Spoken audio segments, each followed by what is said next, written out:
Yetalasiyle ham bo'ladi. Idishga tuxum hamda shakarni solib yaxshilab mikser qilib olamiz. Ko'pirgan massa ustiga un, kakao razrahletilniy lakdan o'tkazib lopata yordamida ko'tarib aralashtirib eritilgan saryo yoki margarinni solamiz. Shunda biskvit quruq bo'lib qolmasdan xuddi pirogga o'xshab sochni bo'ladi. Listga pergament qo'yib solib duxovka pechiga pishirish uchun yuboramiz.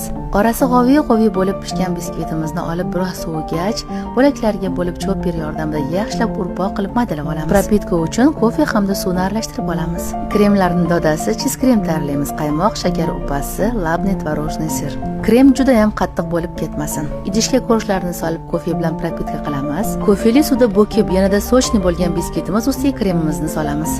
Eng yuqori qismi uchun ganash tayyorlaymiz. Qaymoq shokoladni eritib, shirinligimiz ustidan qo'yamiz. Tayyor bo'lgan shirinligimizni xohishga ko'ra bezatamiz. Filiga ko'ra ko'rshdan keyin krem solib, istagan mevalarni, malina, bananlarni solishingiz ham mumkin. Retsept tayyor. Retsept yoqqan bo'lsa